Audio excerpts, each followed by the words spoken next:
Apa juga nih tantangan untuk semakin mengembangkan lagi industri reksadana di tengah kalau kita lihat pasar kita yang juga masih cukup stagnan hingga saat ini, Pak Parto? Ya, mau nggak mau ke arah digital ya, jadi lebih memudahkan para nasabah. Dan untuk marketplace yang sudah menjual reksadana itu tidak hanya menjual jenis pasar uang saja yang konservatif, tapi mulai berani untuk memperkenalkan mungkin ke arah yang reksadana pendapatan tetap dan campuran. Kemudian setelah mungkin beberapa bulan atau 1 tahun bisa disambung dengan reksadana saham. Tentu saja dengan edukasi yang lebih kencang ya. Jadi karena kita menghadapi juga persaingan dari alternatif instrumen lain seperti forex dan cryptocurrency yang sangat gencar mengiklankan produknya melalui media sosial. Baik, Pak Parto tadi Anda katakan ada switching begitu ya ke emiten-emiten teknologi. Nah, kita tahu memang kan beberapa emiten teknologi ini marketnya sudah naiknya memang sangat cukup signifikan. Tapi kan beberapa fundamentalnya ini juga sebenarnya kalau kita lihat masih kurang bagus begitu ya. Nah, kira-kira bagaimana nih resikonya bagi reksadana saham ke depannya?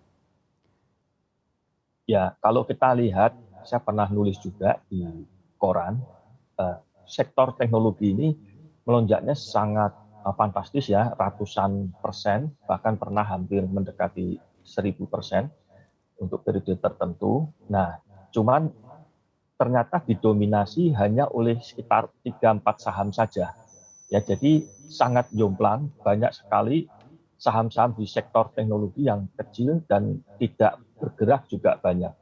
Jadi risikonya adalah bisa masuk tapi nggak bisa keluar karena reksadana kan dananya besar ya, jadi harus membeli dalam jumlah yang besar ya. Dan ini apabila likuiditas ini nggak diperhatikan, takutnya akan terjadi kasus berulang seperti yang di mana reksadana dibubarkan tetapi dia tidak bisa melikuidasi aset-asetnya.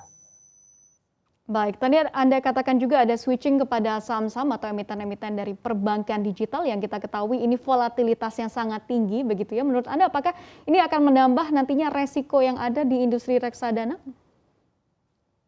Ya, saya rasa seperti itu ya. Jadi banyak yang mulai ke bank digital walaupun lebih fokus ke beberapa bank digital yang cukup lumayan besar ya, nggak terlalu kecil. Tapi sebaiknya ini diinformasikan kepada para nasabah bahwa di fund fact sheet-nya terutama dijelaskan bahwa mereka akan shifting ke arah itu dan juga menjelaskan faktor-faktor risiko secara transparan dengan bahasa yang sederhana supaya lebih dipahami oleh investor. Parto, seperti apa Anda melihat potensi kinerja dari industri reksadana di sisa tahun 2021 ini? Apakah masih ada potensi begitu ya untuk terjadi perbaikan dan juga di tahun 2022 nanti akan seperti apa? Di mana kita ketahui tapering mungkin sudah dimulai ketika itu. Ya, saya rasa kalau untuk IHSG sampai akhir tahun ini kemungkinan masih bisa bertumbuh 4,5 sampai 5,5% ya. Kemudian untuk fixed income fund ya, reksadana pendapatan tetap itu sekitar 2,5%. Dan untuk balance fund 3,5%.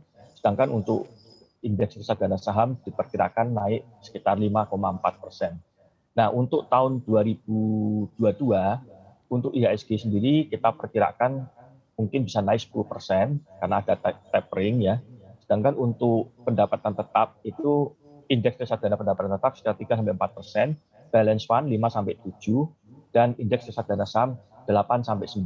Memang sedikit lebih kecil dari IHSG seperti sebelum-sebelumnya. Untuk informasi lebih lengkap dan berita terkait, klik link yang ada dalam deskripsi. Dan jangan lupa untuk install aplikasi CNBC Indonesia di App Store dan juga Play Store. Jangan lupa subscribe ya.